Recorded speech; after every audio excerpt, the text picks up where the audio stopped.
בוקר טוב, ערב טוב. Dov, we're going to record the call because so some people were busy this morning and they wanted to hear it. Okay, fine with me. Yeah, okay. Okay, shall we just start? Yossi, do you want to introduce Dov to us and we'll start from there? Okay, just a second, I have to close the door because we hear an echo. Hi, David. Hi, how are you? Hi, David. Sorry, my computer is being a little blocky this morning. Okay.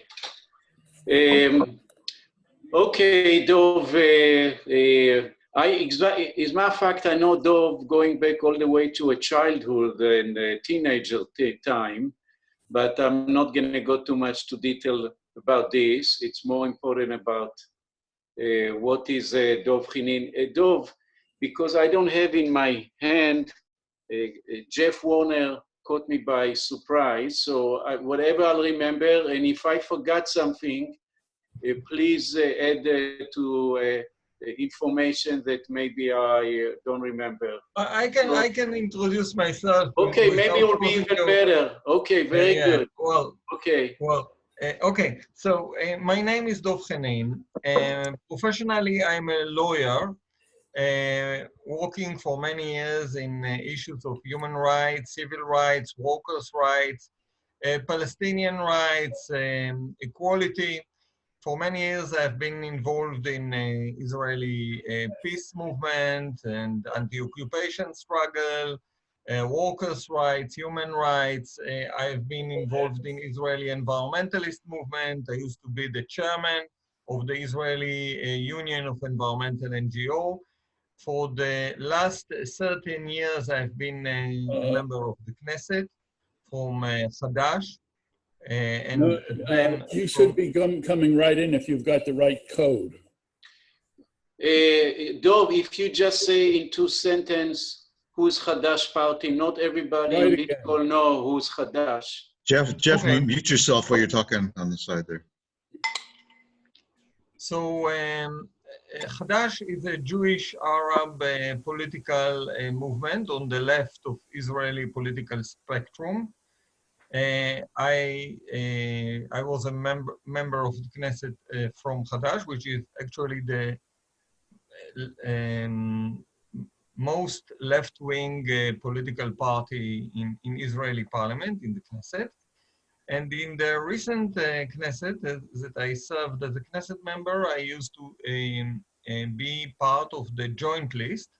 The joint list is a combination of all the political movements and parties that represent Arab society in Israel, that represent the Arab-Palestinian minority inside Israel, including Hadash. Hadash is a Jewish Arab political party, but the other parties in the joint list are Arab parties. And currently, the joint list is represented in the Knesset by 15 members of Knesset. It is the third biggest faction in the Knesset at the moment. But I left the Knesset 1 year ago. Currently, I'm a lecturer in Tel Aviv University in the law faculty. And I'm active in all the issues and struggles that I used to be involved before. So I'm very happy to meet you and very happy to have this discussion with you and very happy to hear your thinking, your questions, your dilemmas. I would like to begin with briefly telling you about the current political situation in Israel. As elsewhere, Israel is under the crisis of coronavirus. After we had initial successes in, dealing with this health emergency, Israeli government led by Netanyahu made many mistakes, and we are currently having a big explosion of numbers of people sick in Corona. And connected with that is, of course, deepening social and economic crisis with approximately 900,000 Israelis without work. This is a very, very high number in Israeli terms. And we are fighting against, a government that is very, very much detached from the issues, the concerns, and the problems of ordinary Israeli. At the same time, we fight against a government that is very, very much threatening the narrow democratic space we used to have in Israel. When being asked, is Israel a democracy or not, I prefer the term democratic space. We have in Israel a limited democratic space. We would like, of course, to have much bigger democratic space than what we currently have.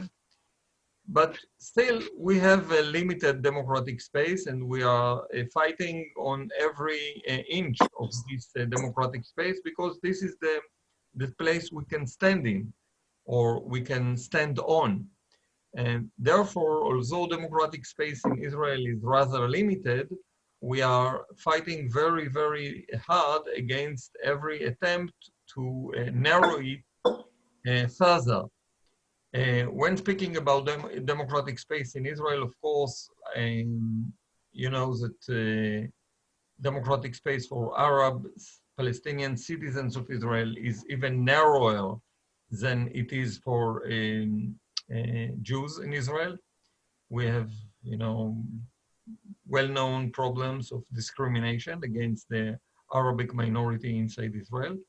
And of course, this totally does not refer to the situation in the occupied territories, where the Palestinians do not have any rights in Israeli arena.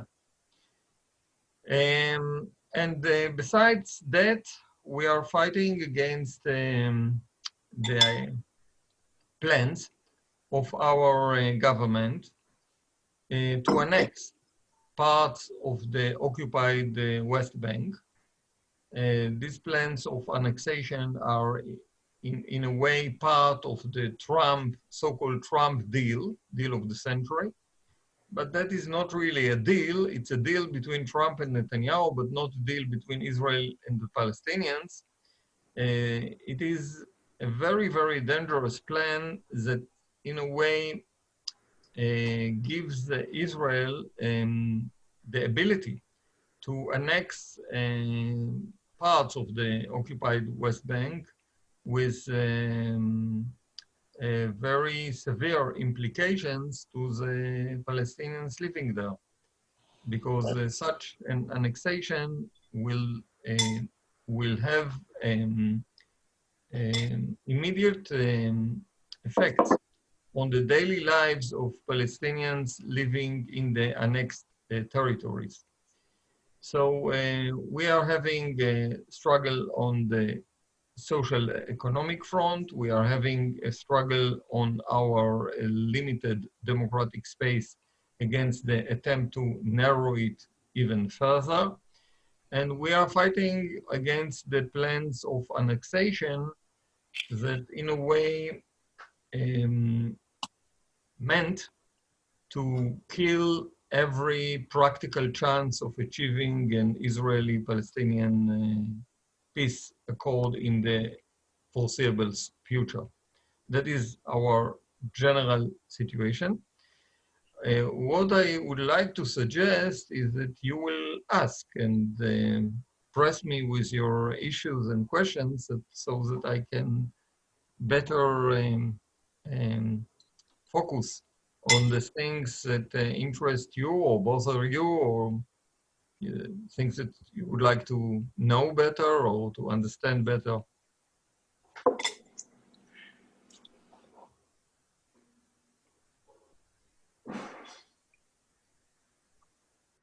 Tony, go.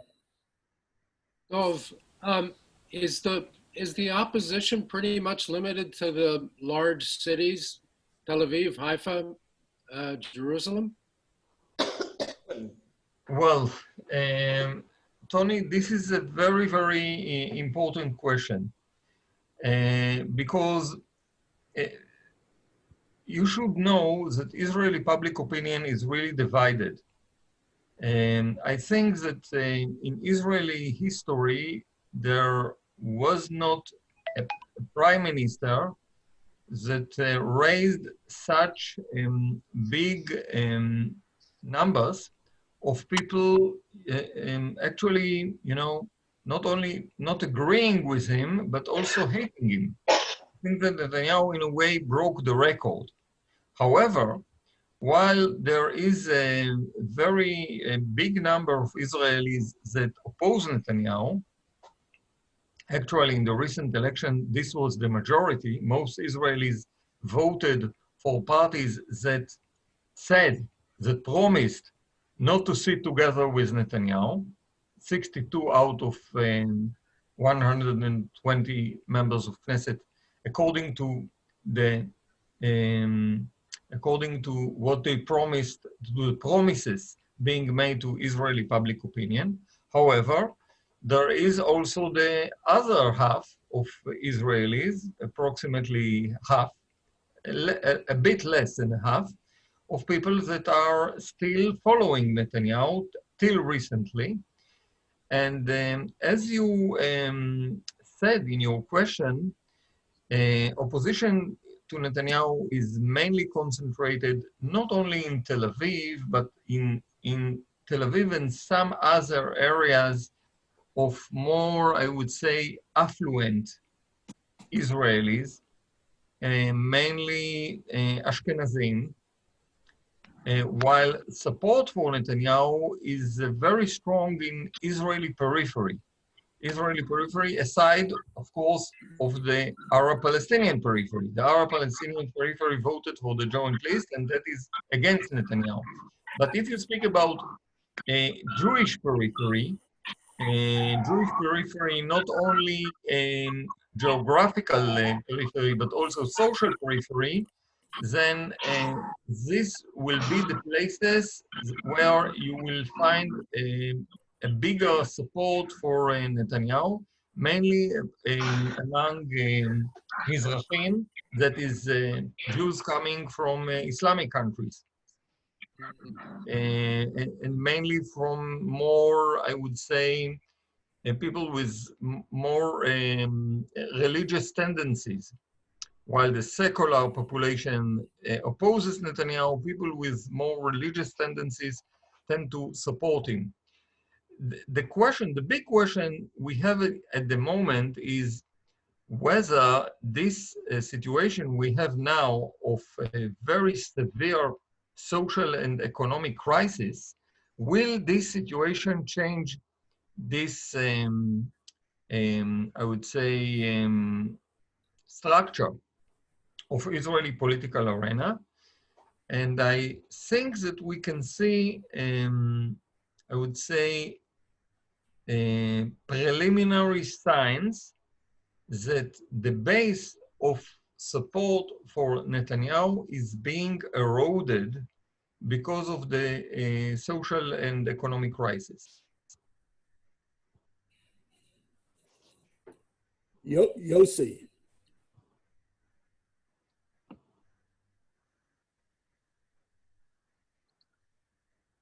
Yossi, you're muted.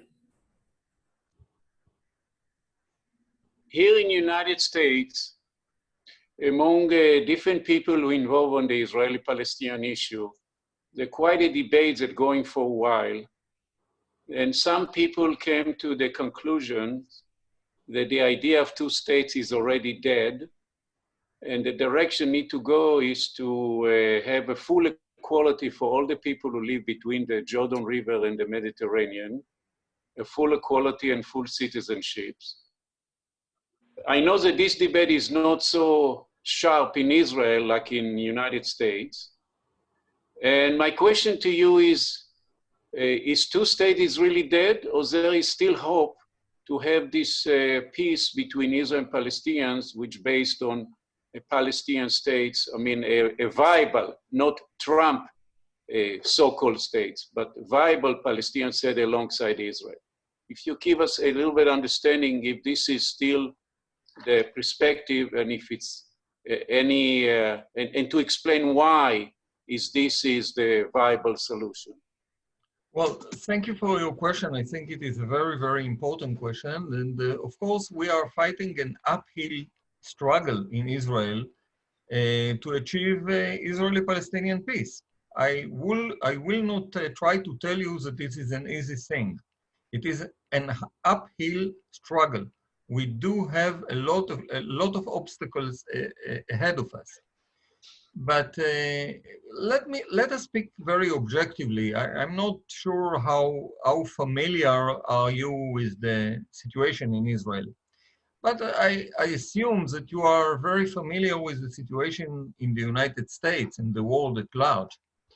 And let me ask you openly. Let us take a big challenge like a climate crisis. Is it all over for us? Why are we trying to continue to fight when such big obstacles are ahead, you know? Trump withdrew from the Paris Agreement. The level of CO2 in our atmosphere is rising daily and breaking records monthly. And perhaps we should give up, you know, because we tried very hard to fight this issue of climate crisis, and the obstacles are just becoming higher by day. So the answer to both questions, in a way, is a philosophical one. I will tell you what is my attitude to climate crisis. I think that we are fighting a very, very difficult struggle. And I'm not sure that we will win it. I'm not sure that we will win it. Perhaps climate crisis will, you know, destroy human civilization, as the UN General Secretary warned us in the last UN Assembly back in September 2019. Perhaps, but is it not worthwhile to try to fight climate crisis? Is it not worthwhile to fight it? I think it is very, very worthwhile to fight it, even if we lose, even if we lose. Now, coming from the general issues of climate crisis to our little corner in the Middle East. The problem, well, without entering to the whole story of how come Israel was established and Jews came to Palestine and so on, we came to a very, very problematic situation whereby there are two people fighting for the same country. The Israeli Jews and the Arab Palestinians, both of them, the majority of both of them believe that they have the right to own this land, and they are fighting over this country. The relationship between these two nations is very, very bitter. I try to mention it. I think it is important to mention it because it is not a situation whereby two nations are very much in a relationship of deep brotherhood and they would love to be together in one joint state. That is not the actual situation. The actual situation is very, very bitter struggle between Israeli Jews and Arab Palestinians. Therefore, I think that the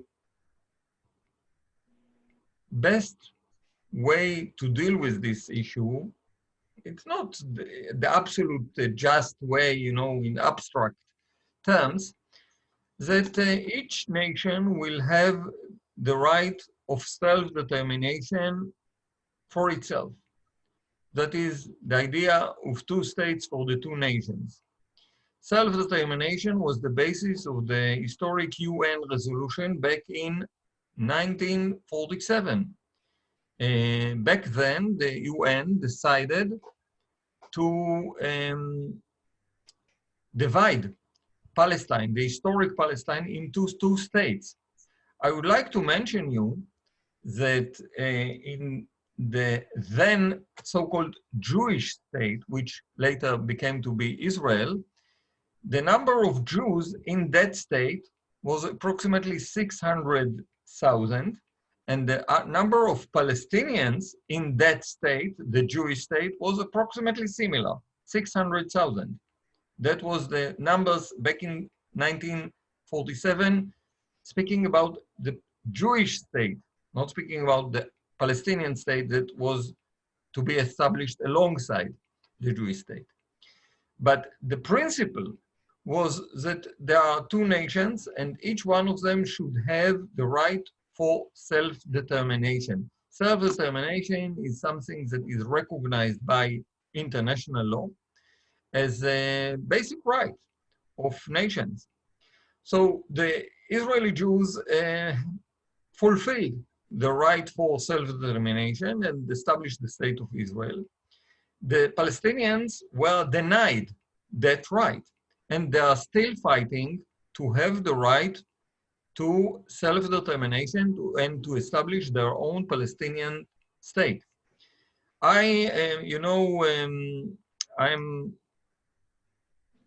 Much of my time is with Palestinians in the occupied territories. And I support the struggle, and I am part of this struggle because I think the struggle for an independent state, an independent Palestinian state, is the struggle of the Palestinians, but it is also the struggle for the real future of Israel. Now, if we speak about the populations in our Israeli-Palestinian territory, then there are three populations here. There is the Israeli Jews, and Israeli Jews would like to have their own nation state. For them, self-determination mean the continuance of the existence of the state of Israel. They are not willing to give up on this.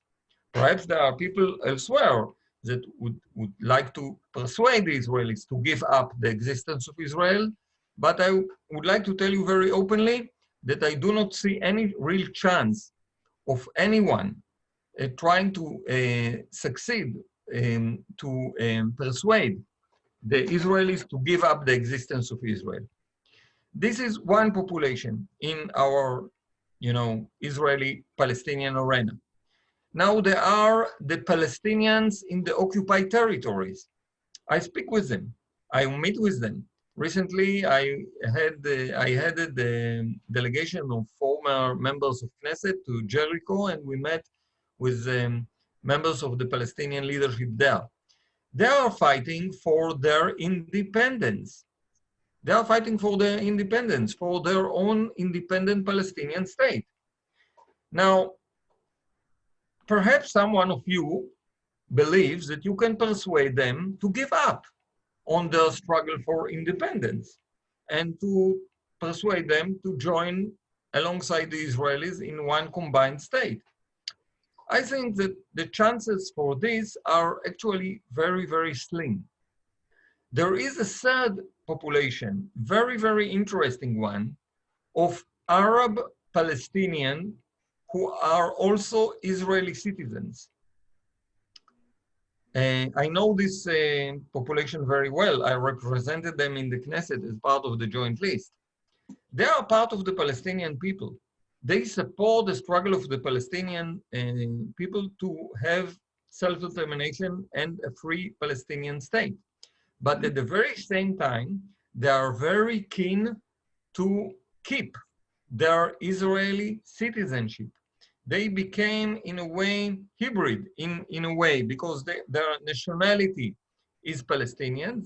They are part of the Palestinian people, but they are Israeli citizens and they are fighting for their rights inside Israel, and they think about themselves as people continuing to be part of Israel. When part of a Trump plan spoke about a possibility of taking some parts of the Arab Palestinians in Israel and in a way connecting them or giving them to the Palestinian state, the majority, the big majority, 99% majority of the Arab Palestinians in Israel objected it. They wanted and they still want to be part of the state of Israel. They would like to change it. They would like it to be more democratic. I support them. I think that self-determination should not mean national discrimination. That is what is happening in Israel. And that is very, very bad, you know, because I think that self-determination is something very important, but I think that national discrimination is something very, very bad, and all of us should oppose it. So while accepting the idea or the principle of self-determination, I totally oppose any kind of national discrimination against the Arab Palestinian minority in Israel. While Israel is, and it is indeed, an expression of the right of self-determination of Israeli Jews, it should at the very same time recognize the Arab Palestinian minority inside Israel as a national minority with all the rights connected to national minority. Now, for many years, right-wing forces in Israel are trying to change the balance and to change the situation, mainly through settlements. The main idea of settlements was to change the situation on the ground and to prevent the establishment of an independent Palestinian state. Now, there are people, I think they are very good people, some of them I know, that advise us to give up. You fought, as we are fighting against climate crisis, but you lost. So give up the struggle against the settlements. Say, well, settlers, you won. You'll have it your way. And that is the argument, the main argument I hear when I read about people that gave up the idea of, or the principle of two states. And I think that the settlements are a problem. It's not a very, very easy problem to deal with, but there are solutions to this problem, and the Palestinians are very open to dealing with these solutions.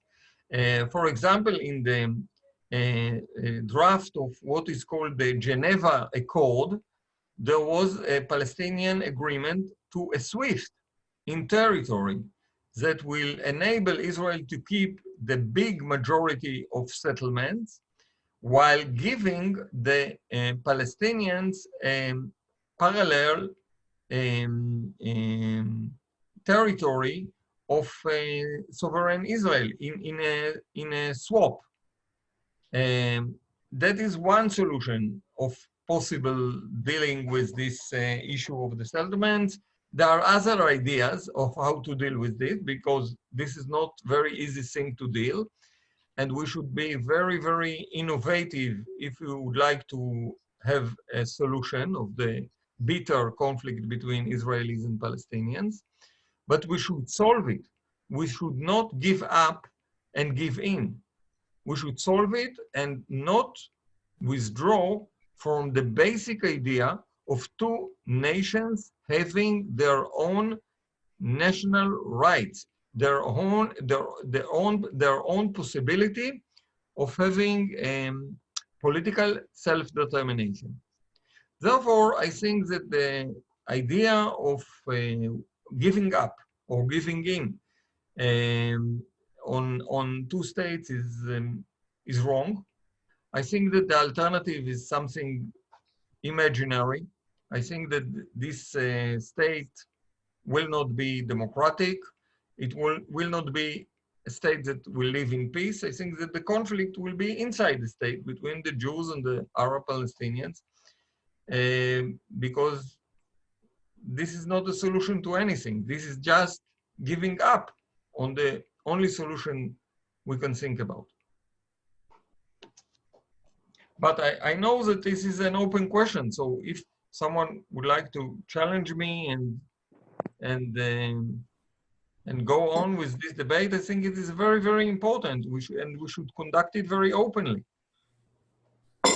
Okay, the hands raised is next David, then Tony, and then Dick, and then me. Great. So David, what happened to David? We will have a debate here. Okay, good. Hi, everybody. Hi, Dov. Good to see you. Good to see you too, David. How are you? All right. And by the way, Jeff, I had my hand raised for a while on the electronic version of that. I guess you're not looking at it, but that might make it easier if people use that as well. I'll lower it now. So Dov, I hear what you're saying, and I'm very, very familiar with it. And it's very similar to things that I said back in 40, 50, even almost 50 years ago when, no, not quite, 40 years ago, when I was living there and I was involved with you and your father and a lot of other people in creating Hadash back in 1977. Because at that time, the idea of two states looked like the most practical, logical, feasible way of lowering the level of conflict to a point where we could move forward and create a society where Israeli Jews and Palestinians could really share the country in a constructive way. But I am among those who has moved on, and I really do not at all look at it as giving up on the two-state solution, because for me, and I think for a lot of other people, maybe it looks different there. I assume it does, and even though I lived there for a long time, I respect that I haven't been there much lately. Two states for me was never the ideal situation. It was never something that we wanted as a matter of principle. The principle of self-determination is important, but it does not necessarily mean separate states. It means that a people who has a national identity has the right to express itself, and there are lots of places in the world where having separate states does not make sense, and it's not what people are trying to achieve. And you know, but back then we supported two states, and it was like considered very radical and almost, you know, beyond the pale to the rulers of Israel, and I include the Labor Party as well. I mean, even by the time, you know, now you have like all these politicians saying we need two states, groups like J Street as a matter of principle, but these are mostly people who have done everything that they could to make two states impossible.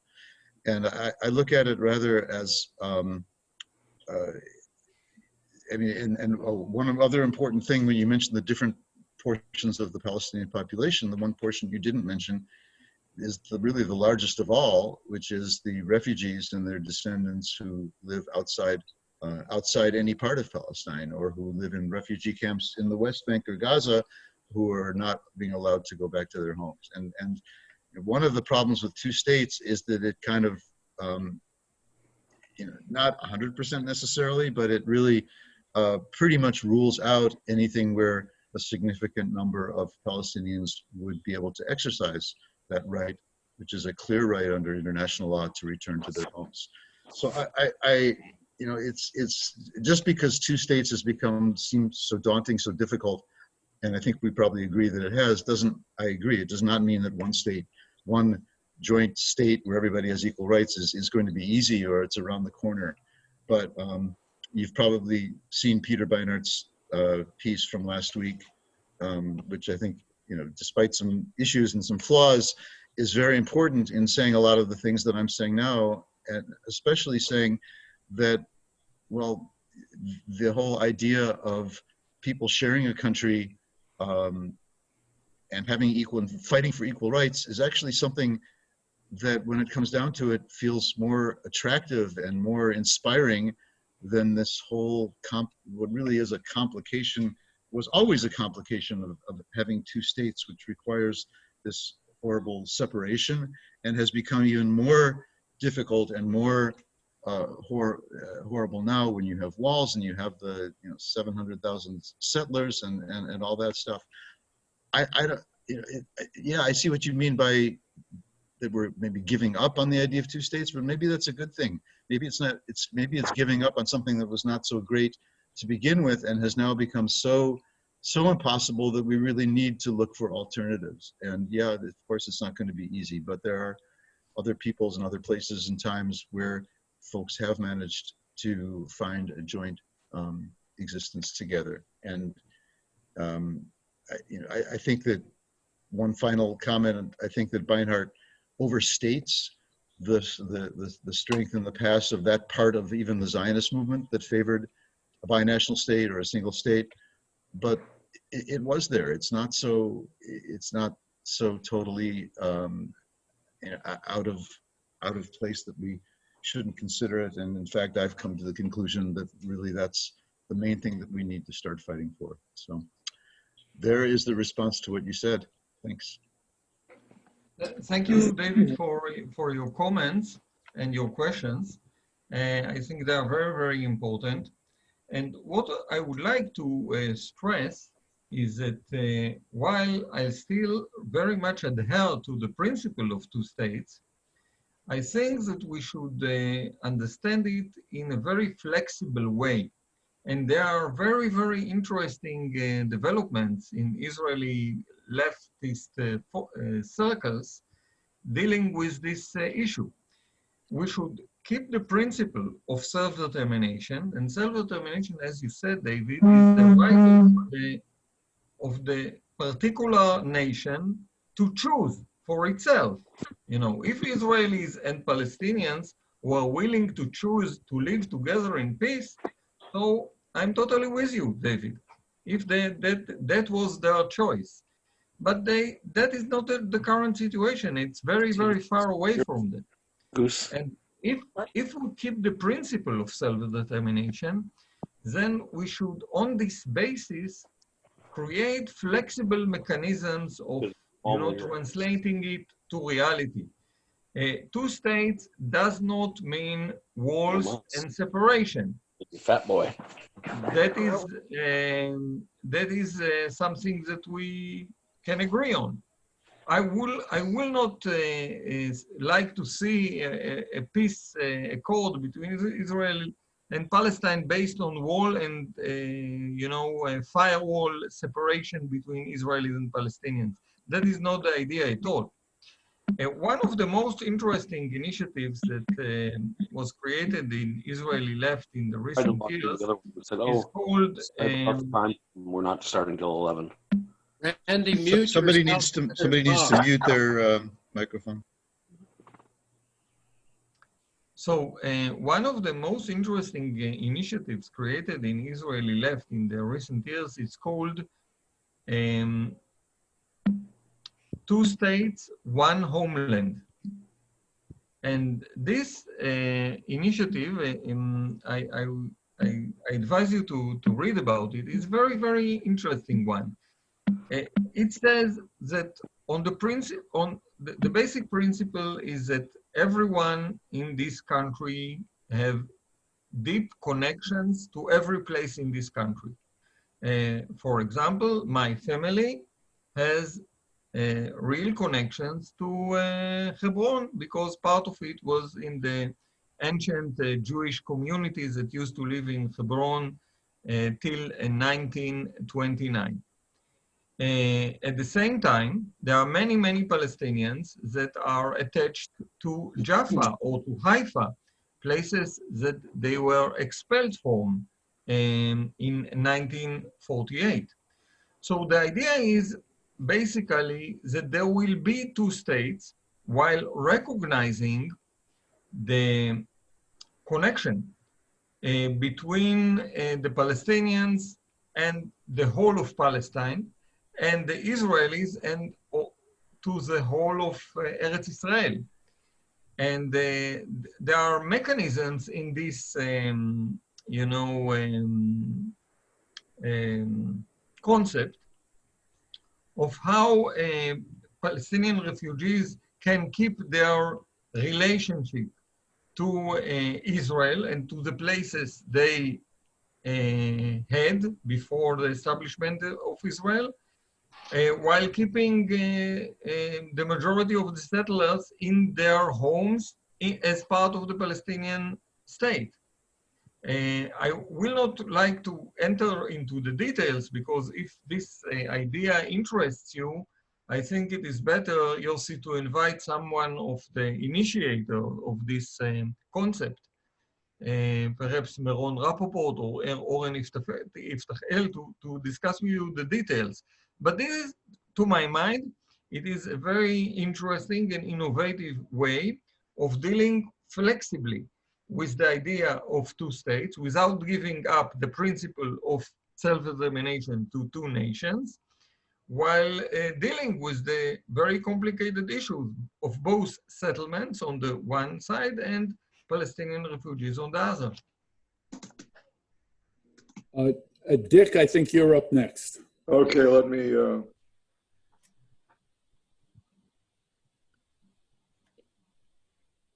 Hold on, I have to figure out how to.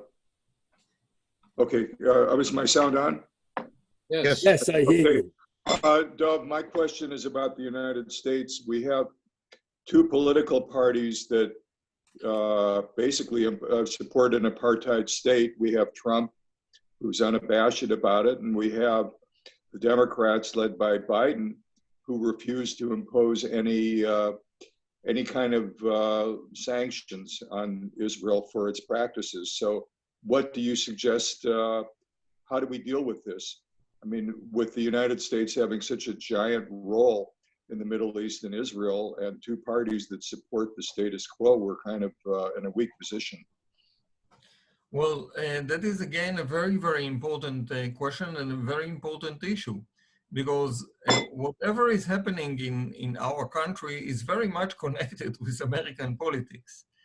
And the fact that the American administration, the current American administration, but also the former American administrations, were in a way giving a blank check to Israeli government to continue with the settlement policy, to continuing with the occupation.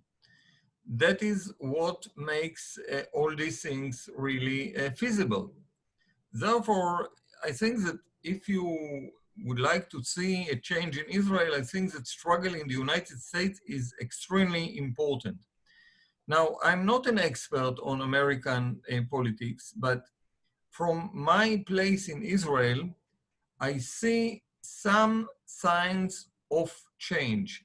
Perhaps it's only small and preliminary signs of political change, mainly in the Democratic Party, not in Biden and the mainstream part of the Democratic Party, but I can see the Bernie Sanders campaign, AOC in New York, and other congresswomen that for the first time in mainstream American politics say much clearer things on Israel, on the need to achieve a fair Israeli-Palestinian peace, and on the role of the United States in pushing for this.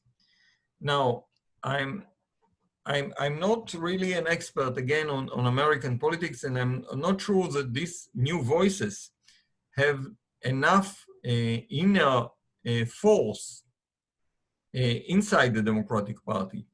But if, for example, Democrats will be elected in the coming elections you will have in the states, and if within the Democratic Party such forces and such voices will be stronger and louder, perhaps we can see some real change in the fabric of American policy towards Israel, and this will actually mean a very, very important and big change, because nothing can happen here in Israel and Palestine without the massive involvement of American administration. Therefore, the struggle you conduct in the United States is really very, extremely important for us back here in Israel and Palestine. Tony is next, and then Mina. And then, no, then me, then Mina. Okay.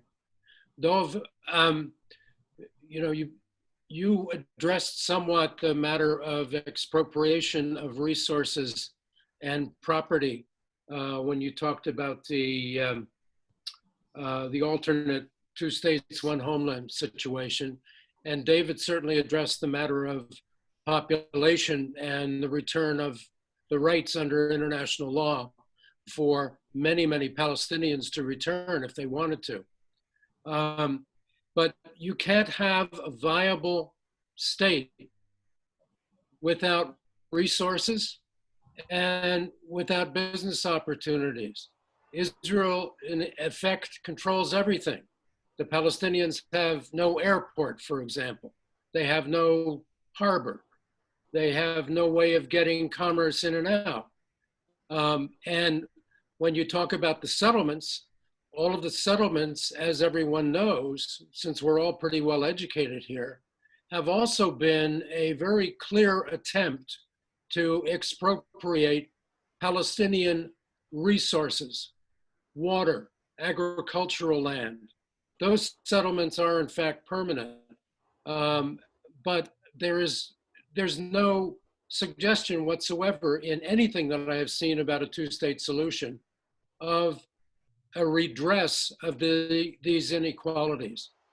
So what kind of dialogue is going on within Israel and within the Palestinians about the actual realistic economic and expropriation and compensation matters? Well, again, Tony, this is a very, very important question. Let me begin with the simple issues and coming to the more complicated one later. The simple things is that, of course, an independent Palestinian state should have an harbor in Gaza, should have an airport both in Gaza and in the West Bank, and should have a clear passage that will connect the Gaza Strip and Gaza and the West Bank as one state, not two units separated by Israel, but one state with a safe passage between Gaza Strip and the West Bank. This is the easy issue. This is the easiest issues. The more complicated things that you mentioned, and you are very, very accurate, is dealing with the settlements and all the expropriation of Palestinian territory and Palestinian land, water resources, and everything in the occupied territories. All these things should be addressed. I think that water in the Palestinian territory should be the property of the Palestinians. I think that land expropriated for the use of settlements should be returned to the Palestinians. That is a precondition to any kind of deal. Now, what should we do with not with the land expropriated for the settlements, but with the homes of the settlers? This is a complicated issue. Some of them will have to give up their homes and will have to be compensated and live for different places. But perhaps there is a possibility that some of them will continue to live in their places and to accept Palestinian citizenship and be part of the Palestinian state if they want to continue to live in the place they live in. There can be also some changes of borders according to the principle that each mile that Israel gets, it should give up a different mile for the Palestinians. So that the basis of the deal should be that the Palestinians should get the territory, the amount of territory that was occupied by Israel in 1967. This is the minimum that the Palestinians should get. Of course, Tony, the territory of combined West Bank and Gaza Strip is smaller than Israel. It's smaller than Israel. And that is a challenge because we'll have to, there are millions of people, there are the refugees. This is a very, it's not an easy issue. But I think that in the 21st century, we can think about ideas. We can think about solutions. If you look upon Gaza Strip, for example, this is a very, very horrible place. I think it is one of the densest place on earth in Gaza Strip. 2 million people live there in a very, very small territory. But if you've seen Gaza Strip, you've seen a place that is,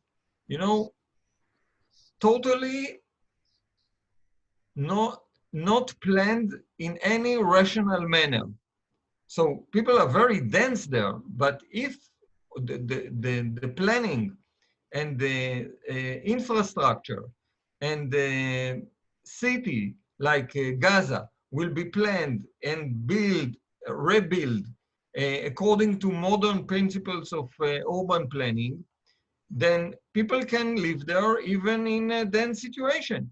You yourself live in a country where you have, big cities with people living in dense places, but living properly. That is not the situation in Gaza, of course.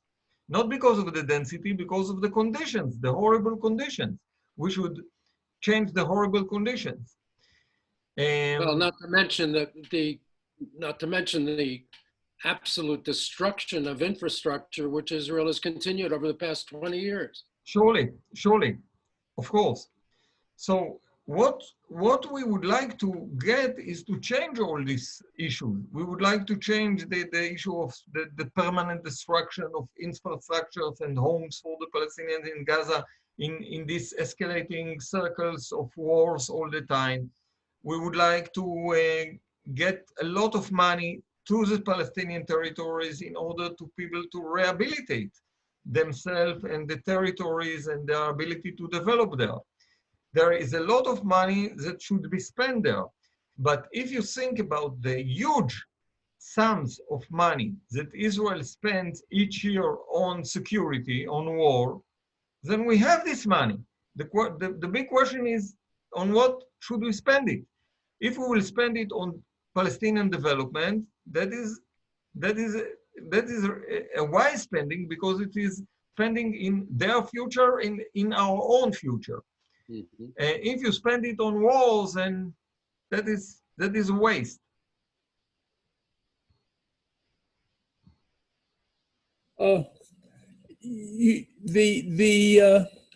It seems to me that the real issue is that the Israeli politicians and people really don't want there to be peace with the Palestinians.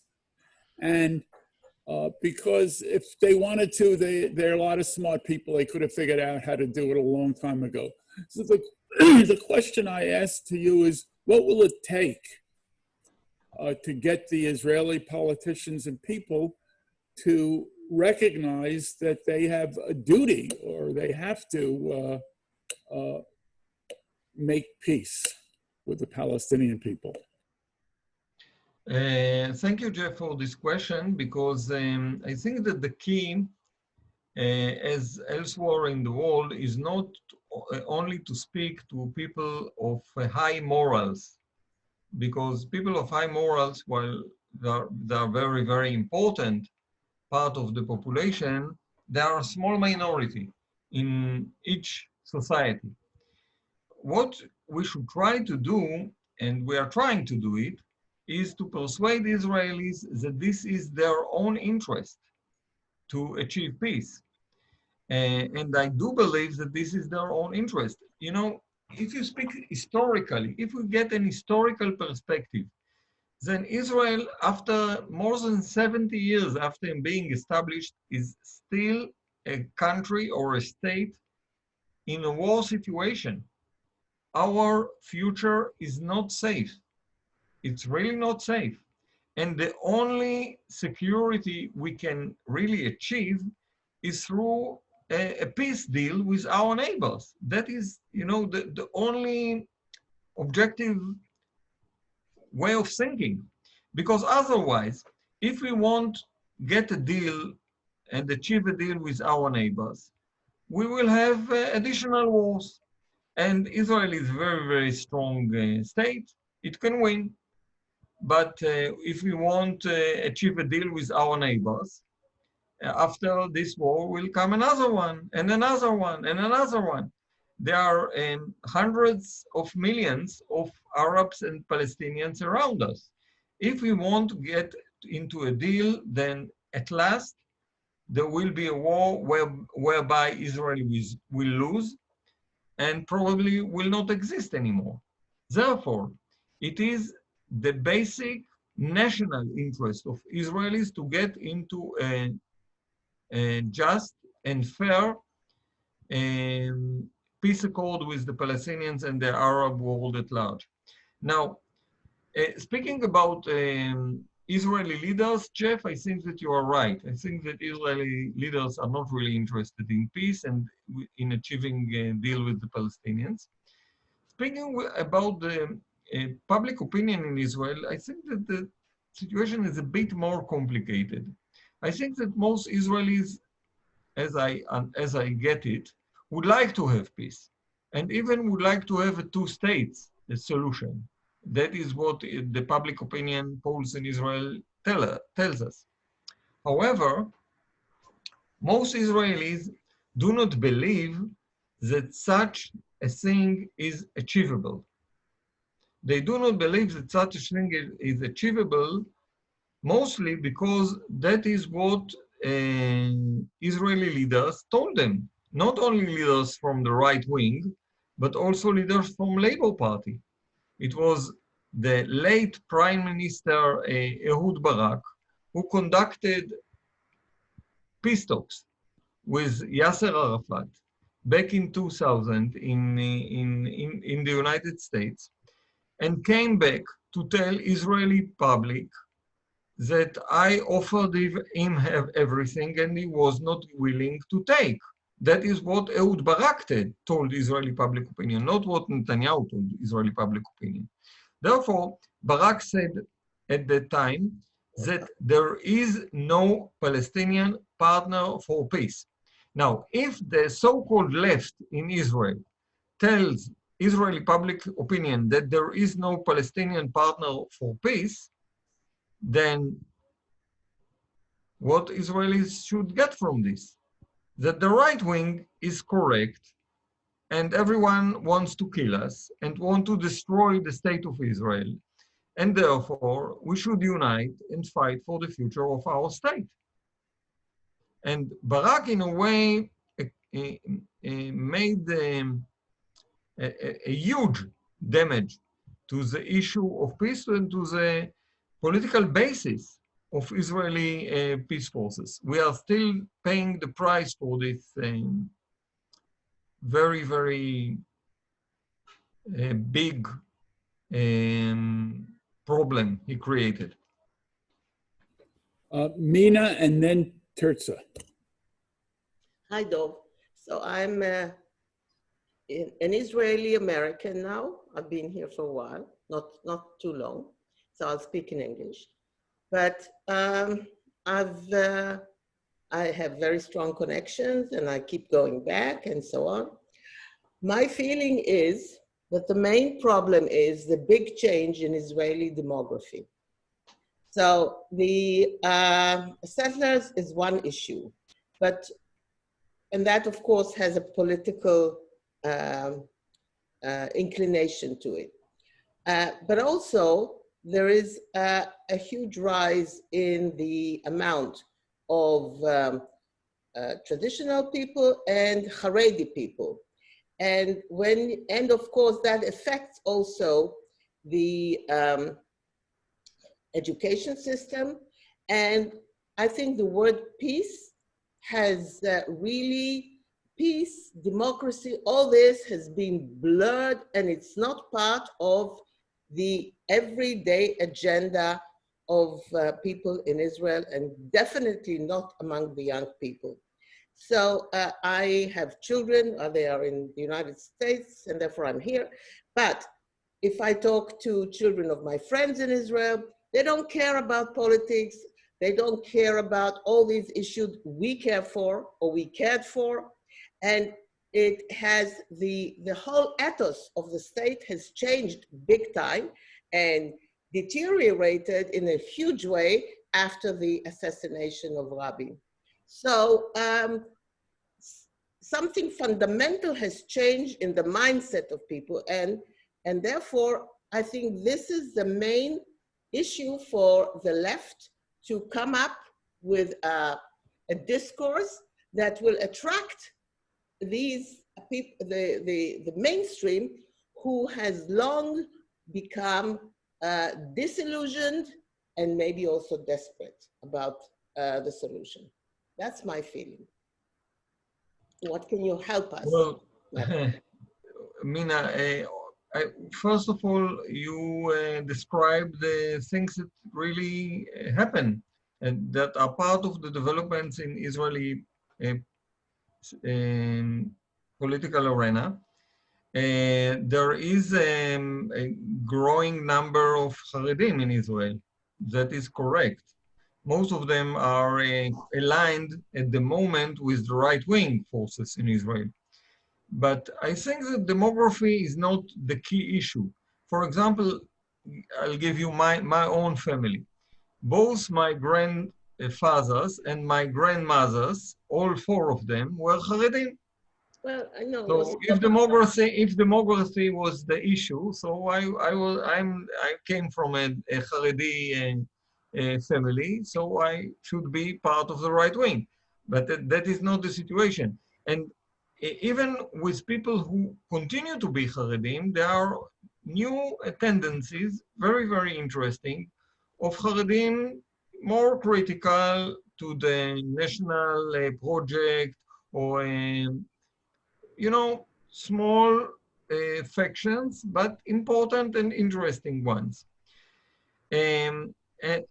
Another very, very complicated issue is the issue of the youngsters in Israel, and you are correct to say that there is a very,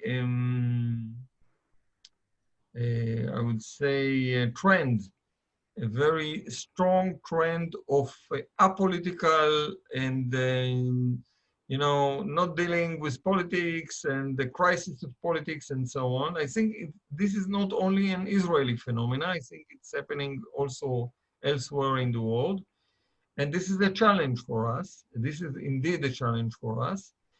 But I will also tell you the opposite side of things. When you speak about, for example, the movement that I'm involved in at the moment, which is Omdim Beyachad, standing together. You can find it in the internet, and they have also a page in English, Standing Together.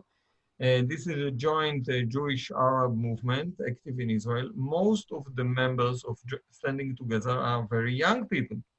I'm one of the oldest members of the movement. So there is a general tendency of many, many young Israelis being totally apolitical and very far away from ideas of change, of political change. But there is a growing tendency also among young people of critical thinking and new ideas and new movements like Standing Together. So I think that the real situation is a bit more dialectical. There are a big tendency to apolitical, way of thinking, but there is also a growing tendency of people with more critical and deeper understanding of the political reality we have in our country. Tirzah?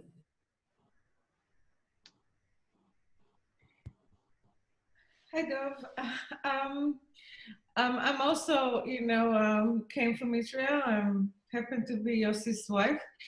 And I wanted to ask you a question regarding one of the things that you said that, that what waits for us in Israel is another war. And that's why people are asking for peace as a solution. But what I see now in the Arab world, that there is a change in the Arab world, in my opinion. It used to be that the Arab world was really focusing on Israel and eradicating Israel at the beginning, and then later, trying, really focus on Israel as the problem.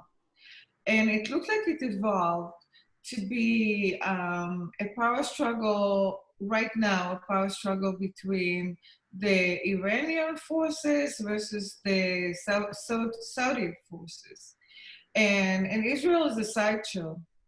And actually Israel is becoming more and more silent ally, I think, of Saudi Arabia and those forces. So it doesn't look like there will be a war from that side of the world.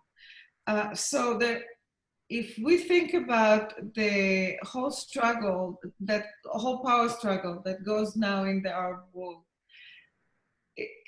is it, you think, a hindrance to finding a solution in the Arab-Palestinian solution, or is it actually helpful? What do you think? Thank you, Tirzah.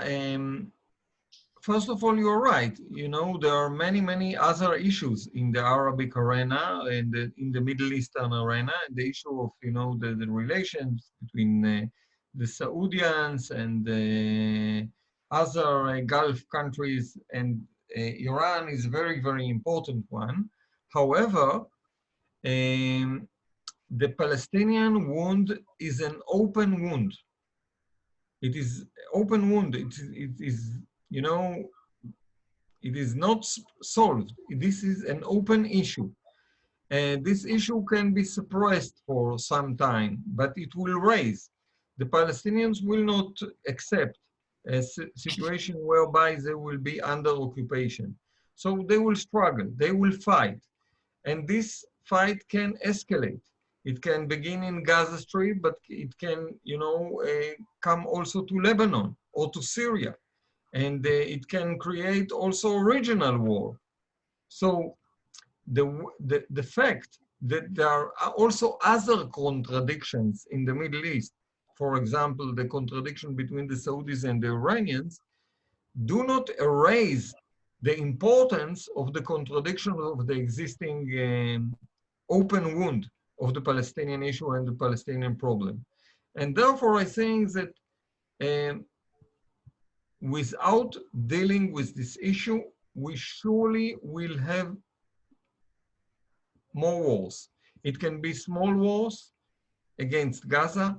It can be a middle scale war like in Lebanon. It can be a big war involving Syria, and it can be a huge war involving Iran. But at the center of all these issues is the Palestinian issue, is the fact that this is an open wound also being used by political forces. That is very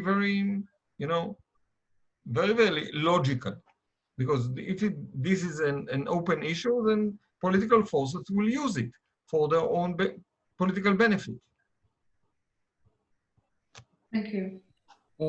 Okay, everybody's asked a question except Victor, and you've been on for a little over an hour. I'm just listening. I just want to listen. I'm the only one quiet. You ask me to be quiet, I'm quiet. You remember? I'm quiet. I'm sorry, Dov. I have to correct you something that you mentioned about the meeting in the with the what's his name, Ehud Barak and Yasser Arafat. There was that name of what's his name, Shlomo Ben-Ami. He was also involved in that conversation. And his famous word regarding that issue, he said, if I will be a Palestinian, I will never, ever sign a deal with Israel. That's his own word. He said, because the way Ehud Barak gave the right to the Palestinians like a back to standing, is not to get just area that the Israeli can control it and nobody will have the right. So that's the conclusion Shlomo Ben-Ami. He came, if I will be a Palestinian, I will never sign the deal. That was what he explained to Norman Frankenstein at that time. Second, almost they closed the deal in Taba. If you remember in Taba, they almost closed the deal and it came to a good deal. But including Bill Clinton was there. But it didn't come true because Ehud Barak lost the election, and nothing could continue. If he will be still the prime minister at that time, a lot of good deals could be accomplished. Who knows? But it was a good moment and we lost the opportunity. That's all. Anything else you want from me? There's nothing to contradict because this is a fact. So, anything else? Besides that, I agree with you, Dov. Whatever you explained regarding the two-state solution is very clearly. We're still fighting the coronavirus and we have to fight it and we have to fight for the rights of the Palestinians. It will take time. Who knows how long will it take the coronavirus to get rid of it? Who knows we're never going to get rid of it. But it doesn't mean that we don't have to fight it and find a solution for that. The same principle is for the Palestinians. You don't want that? It doesn't mean that we are not right. It's just the time we tell if we are right. That's all we're going to say. Thank you, Dov. Well, thank you, Victor, and I would like to comment on what you said. First of all, you are very right, and Shlomo Ben-Ami was right to say that no Palestinians could sign the deal that Barak gave him in Camp David. It was unacceptable, mainly on the issue of Jerusalem. It was totally unacceptable. In Taba, there was a big progress, but it was the last minutes of Barak, and they could not sign anything. But I would like to remind you also that after that, some years after that, there was, I think, it was 8 years after that, that Ehud Olmert and Abu Mazen sat together and they were very, very close to a similar deal, like in Taba.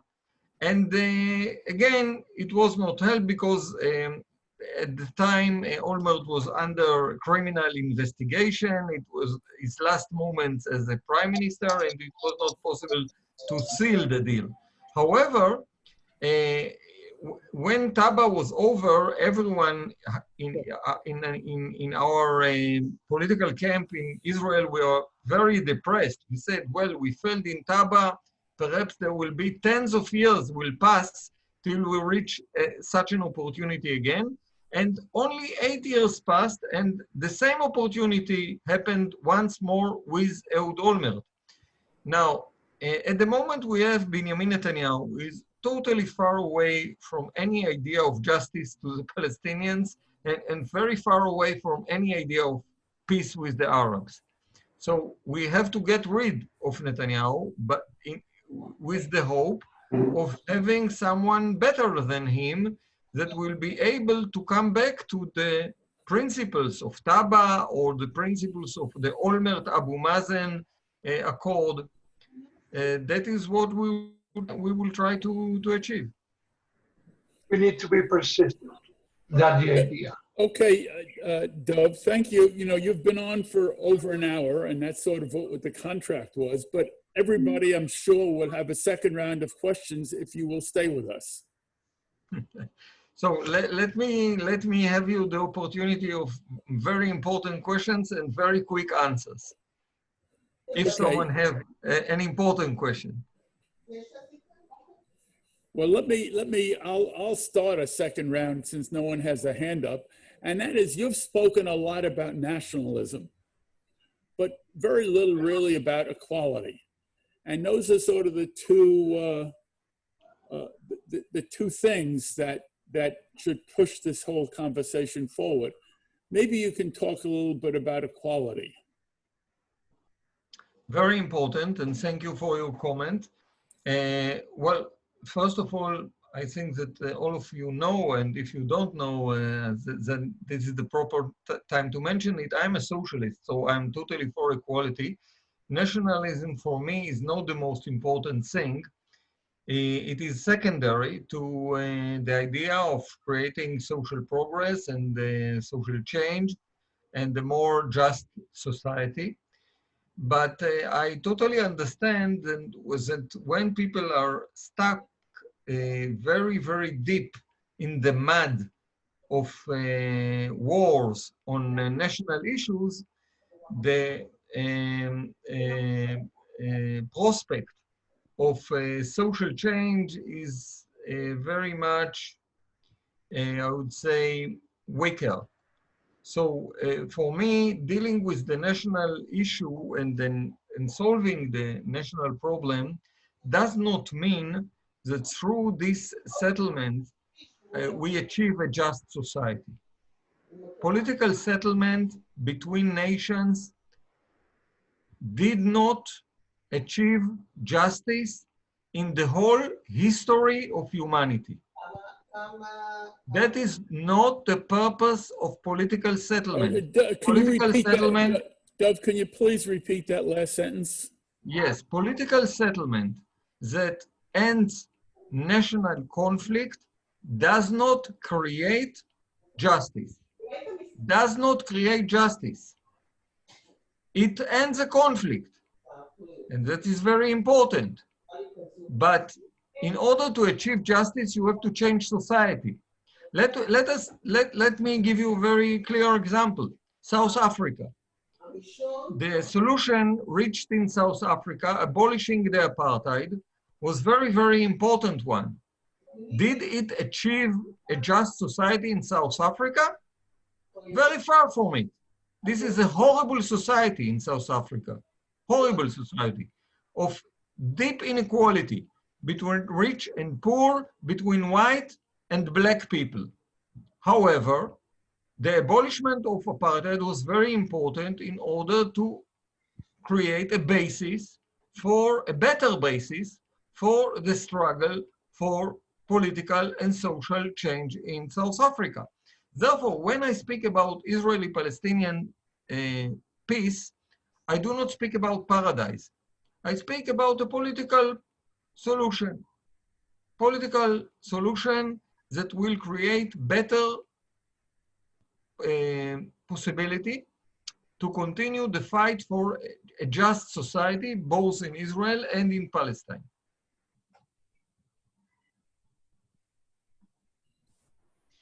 Does anybody have their hand up? Yossi. Yeah, Dov, you mentioned about this movement that you're part of called Standing Together, which I had over a year ago, an opportunity to go to a meeting. And for me, from let's say an outsider, an insider, to see, I was quite impressed because, as you said, it was mostly young people. And also, I remember there was a person there, a man from Ethiopia, which came and spoke. He spoke very accurately. So I just wonder if you can elaborate, how's this movement now in relation to the fight for equality, as you said, and peace? What is the prospect for this movement to grow? Because I saw young Jews, I saw young Arabs, and I saw just one Ethiopian. I wish to see more, so it will be more inclusive movement. If you can tell us more about it. Well, thank you, Yossi, for your question. Standing Together is actually growing very, very fast, and it is very, very central in the struggle against the occupation, It is very central in the struggle against occupation. It is very, very central in the struggle against the economic and social policies of Israeli government. As a matter of fact, just recently the TV channel, TV channel 20, which is very, very close to Prime Minister Netanyahu, made a special program on telling the Israeli public the secrets of standing together, the organization that is organizing all the social protests in order to put down the government of Netanyahu and the right wing in Israel. Speaking about the Ethiopian struggle, standing together is very, very central in this struggle. You've seen one activist in the meeting you've been to, but since then we have many, many struggles of the Ethiopian community, and standing together is very, very much involved with this struggle. And that is very, very important thing, because this community of Ethiopian Jews was very far away from left-wing forces and left-wing agenda in Israel. And that is the most important thing in the development of standing together, that it is not only a movement of, at the moment we have 2,500 registered members in the movement. In Israeli terms, it is very, very big movement. People who pay monthly dues and are active in the circles of the movement from the very north of Israel to the very south of Israel. Before I was asked, I think by Tony, about Israeli left outside of Tel Aviv-Yafo, and standing together is very, very well spread along Israel, from the north part of Israel to the south part, from Kiryat Shmona in the north to Eilat in the south. All these places are places where there are active circles of standing together on the ground with activities on social issues, on the political issues, and on combining different struggles and different agendas into one unitary progressive agenda for political and social change in Israel.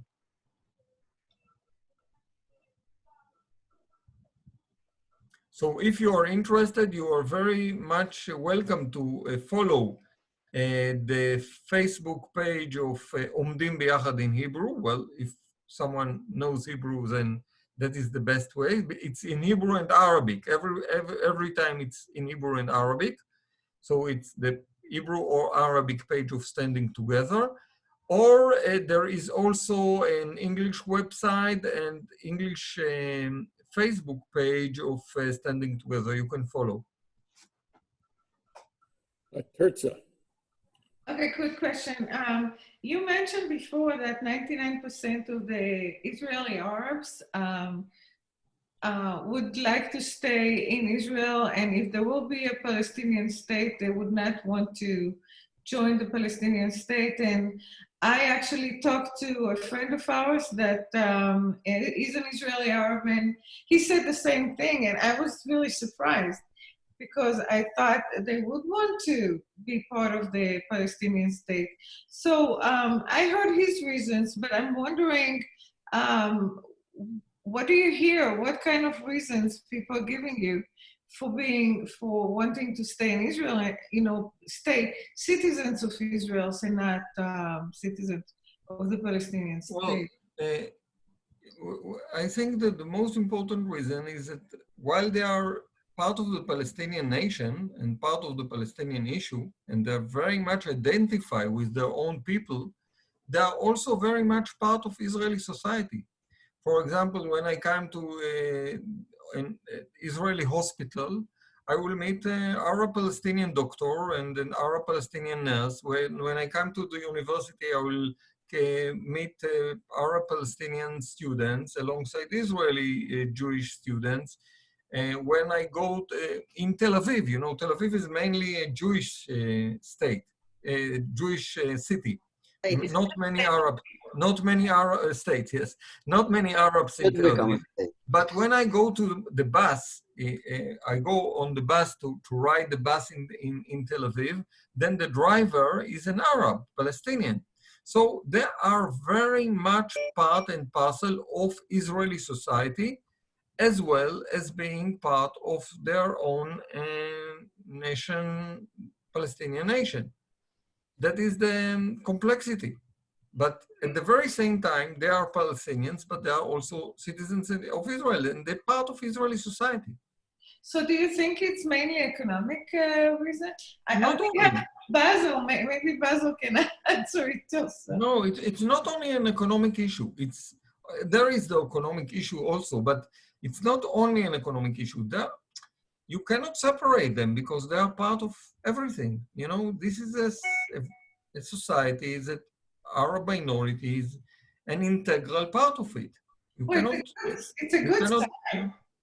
Yes, it's a good sign. Yes, it's a good sign against all the plans, against all the discrimination, against all the policies of Israeli government. But that is what happened. Maybe Basil, because he's from Tira, right? Maybe he can put some Yes. into this. So first of all, thank you for inviting me for this call. Unfortunately, I was on another call. And Dov, it's such a pleasure to meet you. It's funny because I've seen you so many times in person. I never had the courage to speak to you, and now we somehow speak when I moved to LA. Right, So, when you are in LA, yeah. Yeah. So I moved here 2 years ago, and Dick and Rahel Platkin has been very generous to me and been like family to me. So I thank them for that. And through them, I got into the Facebook group of the LA Jews for Peace. And even me, myself, not being Jewish, but I do feel like I have a lot to contribute from having both. Yeah.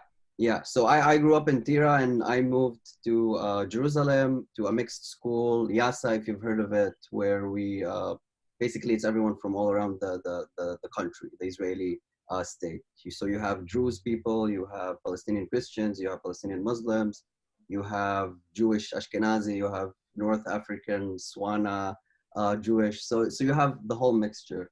But I do believe it is an interesting question because I do see a lot of people talking about like the benefits of staying with the Israeli state rather than moving. And I think the reason is also financial, but it's also like it's deeply rooted inside everyone. So when an average Israeli Palestinian thinks about his pension or his money or his work, so I think that's the reason there's not like a strong national movement inside the Palestinian territories, because the Israeli Palestinians, because everyone is trying to make it through, the month. Everyone is trying to think about their parents or their kids. So their first issue is, how am I going to get some kind of like financial guarantee? And I think that's the reason why people would rather go with what is known and familiar and where they know they have pension plans and whatsoever, rather than, going for this like, okay, I'm a nationalist, I'm going to go with the Palestinian state and I'm going to drop everything that I've ever had. So I think this is like being scared of what might come after is what people afraid of. I don't know if it's like mostly a favorable thing, because I don't think it's a national, it's a nationality question. I think it's more of like a personal question within what's the best for me as a person. And one more thing about it, I actually like speaking with a lot of people from home. Some people are talking about, maybe we should ditch this whole two-state solution and perhaps, let the annexation happen and then, somehow eventually lead this like one state, Jordan to the sea, and, hoping to remove the Jewish characteristic of the state and rather just have a fully democratic state. But I don't know, maybe that's the dream of the youngsters my age rather than a practical solution, because a lot of people saying if that annexation happens, then you would have these enclaves, and then you cannot say that, well, this is not an apartheid. It's definitely an apartheid if you have all these enclaves. So eventually we have no choice but to go to one state. And if you would have 30-40% of people who are Palestinian citizens, because if the annexation happens, they would have to give citizenship eventually. And then from that point, it would be easier to go to one state that is completely democratic rather than going to a one state, two states that one of them has a 20% Palestinian minority, community. So I don't know. These are some of the thoughts that people my age are talking about. So I would love to hear your thoughts about them, though. Well, we discussed it at length, and I think that, this is an open question. First of all, we try to stop this very dangerous plan of annexation. Of course. but if it will happen, perhaps you will invite me to another discussion, and we will discuss once more what we should do after the annexation, if that will happen.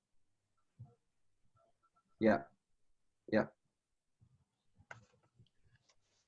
So, dear friends, Jeff? Tony had his hand up. Yeah. Dov, do you have a website or Instagram account or a Twitter account or something like that that we can follow? I have a Facebook page. Okay. You can follow it on, you can write my name as it appears on the screen, DovKhenin, but unfortunately it is in Hebrew, but you can translate, there is the Facebook translation, so you can follow it quite good. And you can follow, of course, the Facebook page of Standing Together, which is the movement that I'm involved in.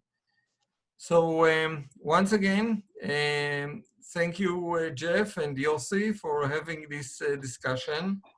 And let's hope that we will meet once more in a better situation. First of all, on the sphere of health of everyone. And then on a better political situation, you will get rid of Trump, we will get rid of Netanyahu, and we'll have new prospects. Amen. To deal with. Maybe we'll New put some problems to deal with. Maybe we'll put some sanctions in. Perhaps, yeah. Okay. Let me ask one yes/no question. Are you going to run for mayor of Tel Aviv again? That is a very, very long yes or no question. Being a mayor of Tel Aviv is, of course, very, very important. For those of you who do not know, I ran for Tel Aviv mayorship in 2008, got approximately 35% of the votes, but got a big majority among young voters. So it was a very, very interesting prospect. Next elections for Tel Aviv mayorship is in 3 years' time. It's, it's like the eternity. Millions of years in Israeli politics. So it's so far away, we cannot really think about it at the moment. So once again, thank you very much. Thank you. Thank you. Have a nice day. Thank you. Bye-bye. Bye, everyone. Bye-bye. Bye-bye.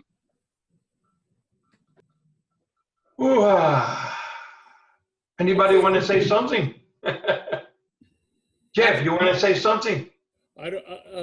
Mina's got her hand up, so she can say something. Okay. One needs to be an eternal optimist to believe that any of the things that Dov has mentioned can be realized in our lifetime. I'm not ashamed to say I celebrated 73 years a couple of weeks ago.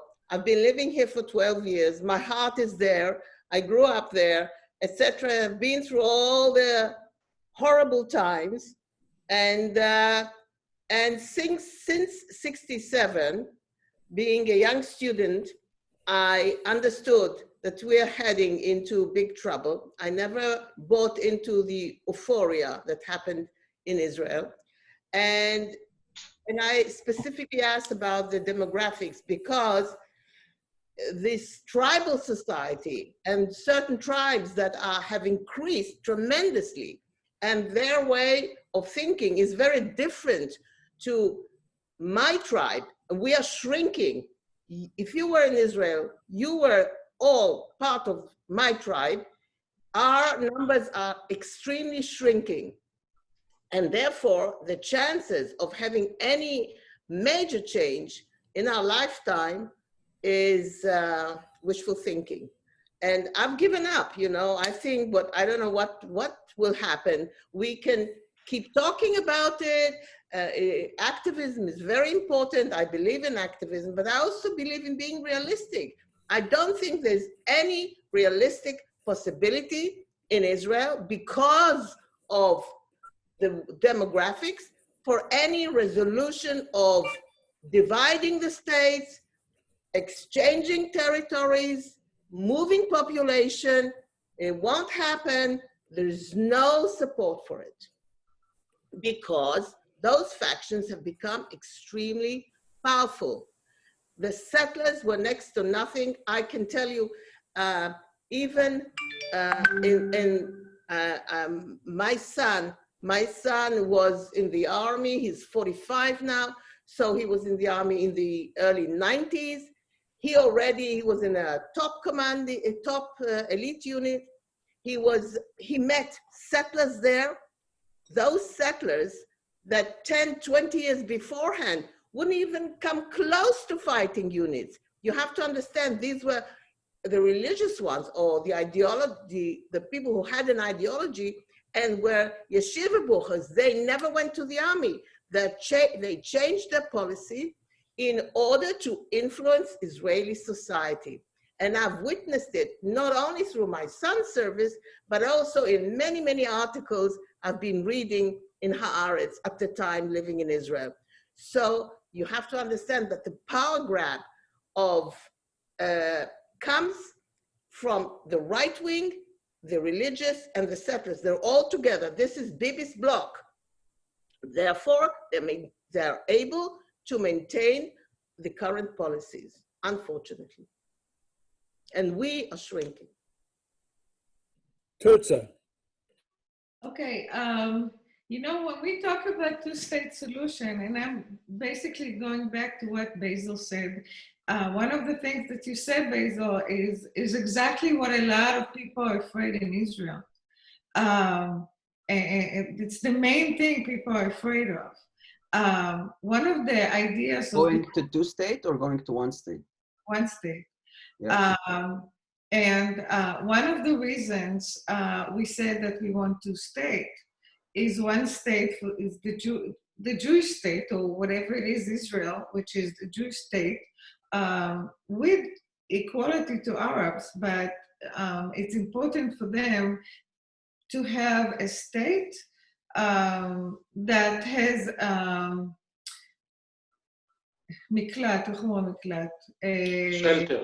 shelter, refuge for any Jews. Because we're still with my tribe, I like the way Mina said it, my tribe is still shell-shocked with the Holocaust and what happened to the Jews and what will continue to happen to the Jews. And they need a shelter. Yeah. They do need a shelter place. That is theirs, that they can call our country, okay? And I want that too.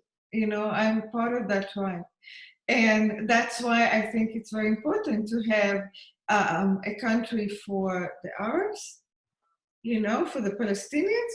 Sorry, for the Palestinians, and for. It's fine. You don't have to be politically correct with me. I get you. Yeah. And for the Jews, and I'm not, you know, I'm not trying to be politically correct. I want in that state to have equal rights completely for the Arab Palestinians. Yeah. Israelis. I always call you Israeli Arabs, but I think right now you're calling yourself Palestinian Israelis. Yeah. I'm not sure. So, you know, which is also it's also a type of semantic that is important. Yeah. So, so when we're talking about one state, okay, when we're talking about one state, And exactly, this, if we're talking about one state, then we're talking about either apartheid, right? Which is what Israel wants now. When they do nobody's talking about a state where everybody will be equal. So they're talking about apartheid, which I'm completely against it. Or we're talking about a complete, a regular state that it's not a Jewish state anymore, because it's going to be 50-50, pretty soon, basically, and maybe later a majority for an Arab.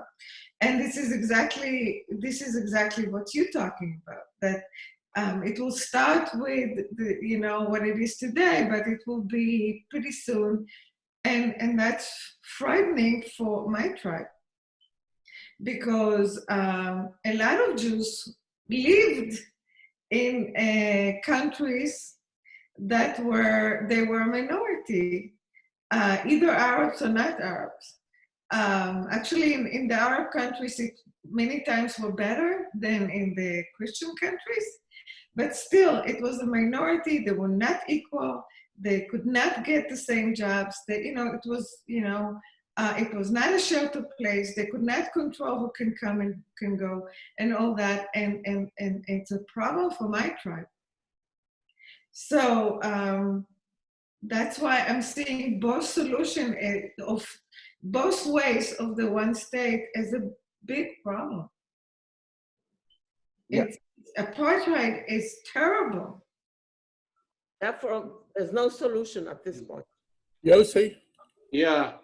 Well, one thing from growing in Israel and being part of the political arena here in the US, I thought a little bit some kind of a disconnect in the United States about the psyche of the people there. One thing, somebody like me, who are not only connected to left-wing Israeli Jews in Israel, also like part of my relative or mainstream Israeli Jew that I know and talk to them. One thing I know for sure, that Israeli Jews, I can say 98% of them, will never accept the Israeli state, and I'm talking about 67 Israelis, not the occupied territories, will never accept the dissolution of the state of Israel. It's just not gonna happen.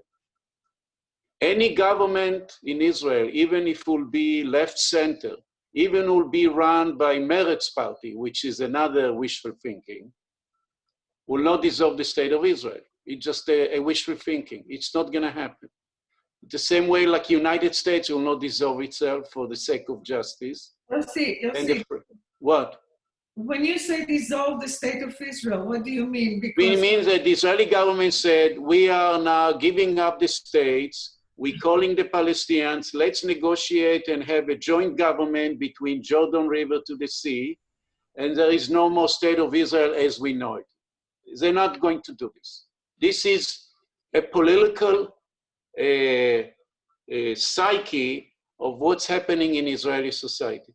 Now, after saying it, DovKhenin represents what is the good about Israeli Jewish society. And he and his movement and the Israeli human rights group as B'Tselem and Breaking the Silence and Yesh Din and Peace Now, all together, they're far away to change the political balance in Israel. They are good people, but after 53 years of occupations, they dominate. So what my thing is that the only way sometime a resolution need to be imposed from outside. It's the international community and specifically the US government have to intervene very aggressively, like was intervention of dismantling apartheid and imposing on South Africa severe economic plan in order to force the government to let go of the occupations. There is more realistic to achieve this than force the Israeli government to dissolve itself. They're never going to dissolve itself as an entity. It's not going to happen, you know. I hope, I do see sign in a Democratic Party, like Dov say, that there is some shift that's going on there, is more critical about the foreign policy. But you know what, in the last month, because of the corona and because of this huge movement that took place of equality and justice for African American, I saw a lot of documentaries about the fight of African American in this country for justice, going all the way back to slavery and this. And I hear people who are saying, look, we are fighting this fight for almost 400 years, and we still are not there in full equality. And we're still fighting for it and fighting for it. I don't know if I can see a fair peace in my lifetime, because I really believe it's gonna be from the international community. The good people in Israel, the good Jews and Palestinians who are there, they have forces but not strong enough to change it. They need a help from outside, from international. And as long the international community not be aggressive about this, the status quo that we see now, and the dreams that people have, 2 states, 1 state, confederation, whatever, will not materialize until the international community intervene in very aggressive way, including sanctions. Some of my friends in Israel don't agree with it, but I said, if you really care about 2 states, it's only gonna happen of international intervention. It's not gonna happen by itself. You know, this is my take, the 2 cents about this, you know, okay. Let me just, Basil, just before you, let me respond to Yossi and point out that there is one case where states dissolved themselves to join a larger entity, and that was in 1789 when the 13 independent states in the United States gave up the Confederation and joined the Federation of the United States of America. So it has been done, but that is in fact the only case I can think of. Every place else where independent states have come together, they've done it under a military strongman of one sort and another. Okay, Basil, go ahead. Yeah, I'll try to keep it short. So actually there are a few things I would love to comment both about what Tirza and Yossi have said. So thank you for your wise words and sharing this.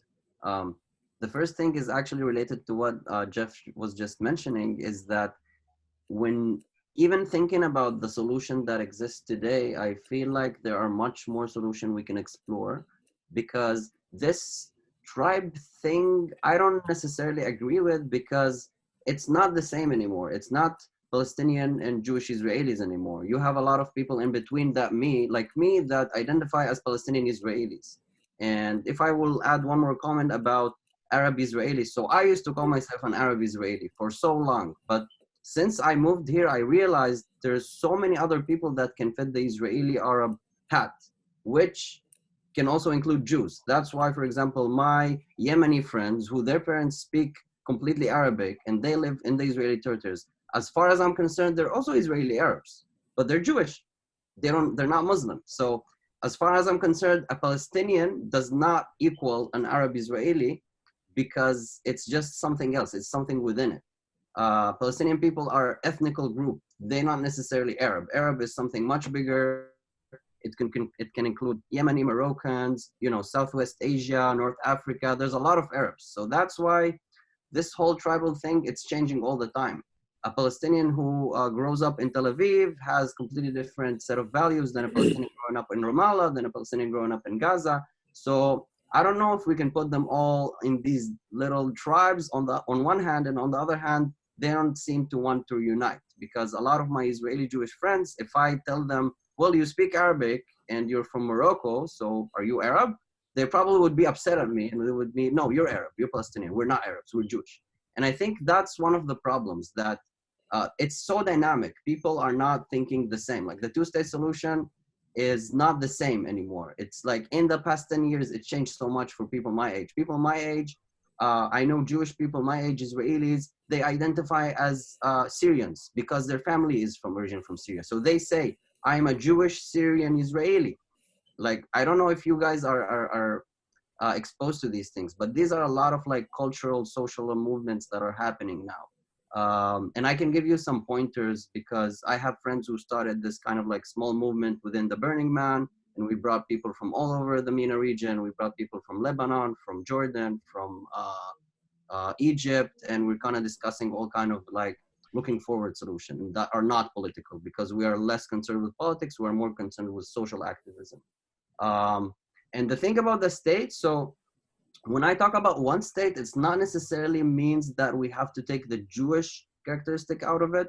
I think we can work through a lot of states, and as Jeff mentioned, like a federal system. Like eventually, it sounds crazy, but why is a solution of United States of Jerusalem? Why is it like such a thing that is not real? We can actually do it. We can have multiple states that are under one federal system that eventually everyone agrees upon, and you would have equal rights of people.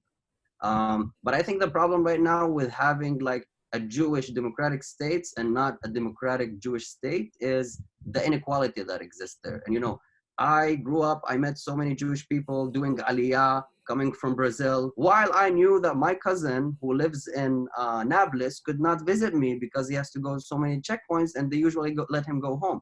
So for me, this is something that has always,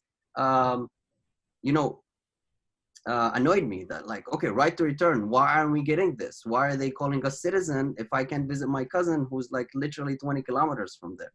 Like these are the things that eventually we want to get. We want the equality, but in the current situation of having this huge Jewish democratic, or just the Jewish identification or tribal association to the state, that's what preventing so many of us to want this. We don't want, we're not against any of the solution. We just want something to start differentiating between us, because it's becoming kind of like impossible to navigate. And I think one last thing I'm going to talk about is when you talk about Jewish, when you say Jewish state, so for you, it's something completely different for others. Some people see it as racial. Some people see it ethnicity. Some people see it as religious, and some people see it as culture. So, and I think that's one of the big problems between Sephardic and Ashkenazi people right now, because they see it differently. So I think that once we can kind of like dissolve these cultural, social differences between us, once the Yemeni-based Jewish can call himself Arab, and we both find this connection within that, and we're all eventually the regional Arabs are Arabs, and we don't have to necessarily say that Arab is bad, Arab is Palestinian, Palestinian is against Israeli. Once we reach the point that being pro-Israeli doesn't mean being anti-Palestinian, or being pro-Palestinian does not mean anti-Israeli, I think once we shatter all these with these social walls, I think that's when we get to peace. But this is like real peace. This is like real destination. Other than that, any political solution, I think it would be like, you would always find someone to oppress. If you would create a separate Palestinian entity in which there are Jews, so yeah, they will not be equal, because the Palestinians are not equal in the Jewish state. Because and all these political solutions that are based on borders, they're always gonna cause problems. So I don't know. That's my 5 cents on it. I think in a minute, Tertz, I think, you made an interesting point about Arab and Palestinian, and you can do the same thing with Jewish and Israeli. Yeah. And there's an ethnicity, and which is Jewish and Arab, and there's a nationality, which is Israeli and Palestinian. Yeah.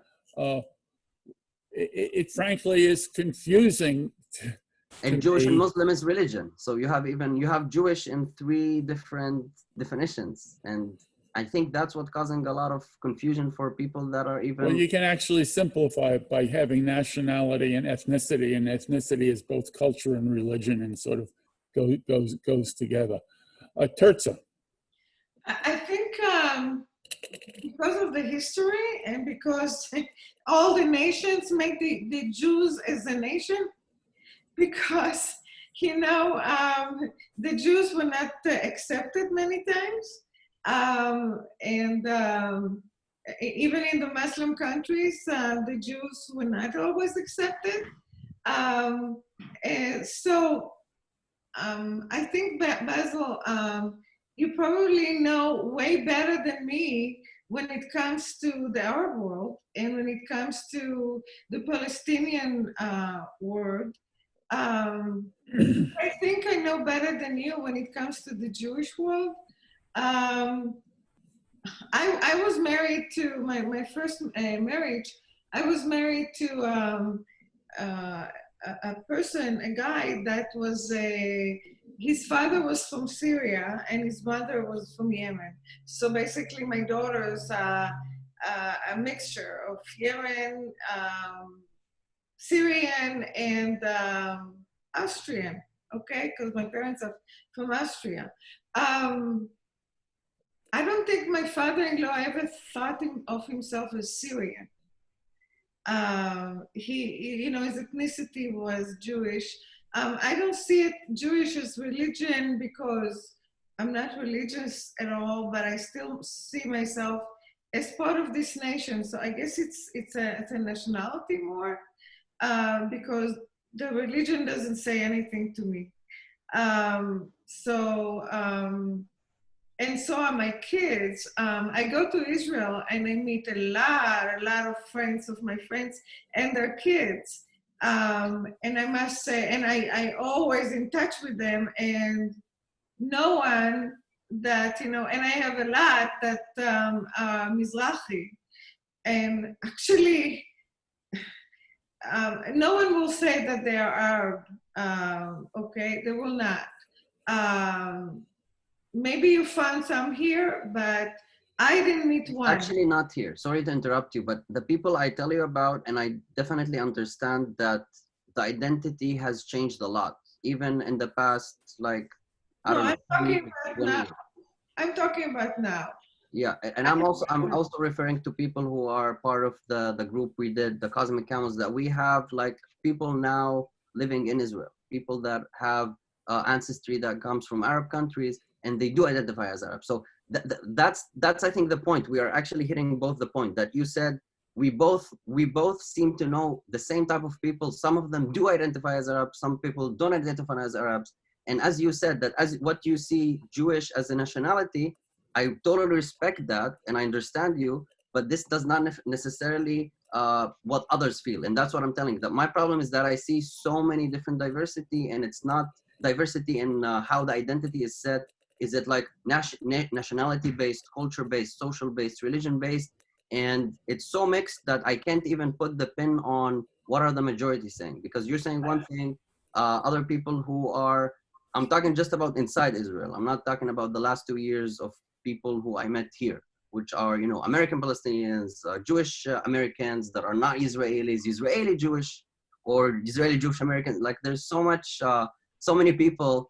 And what I'm always trying to think is, I'm not trying to create justice for whatever happened in the past. I'm trying to create a world in which people of the future would feel comfortable with. Eventually, as you said, an equal state is a solution you want, but you don't want to remove the Jewish characteristic of it. I totally understand. I respect that. And, you know, eventually, I hope it happens that everyone would have a shelter or a place they call home. But I think as long as these different perspectives on what the identity is exist, we're still gonna have these problems of, like, groups fighting between them of who is the right one. You know what I mean? It's afternoon, and I've got things. You guys can keep going. Thank you all for joining us, and Basil, it's good meeting you. I hope you join us again on other ones. And I'm leaving, but you guys can keep going. Marcel, it was nice meeting you. Thank you. Thank you. أهلا وسهلا يا حبيبي.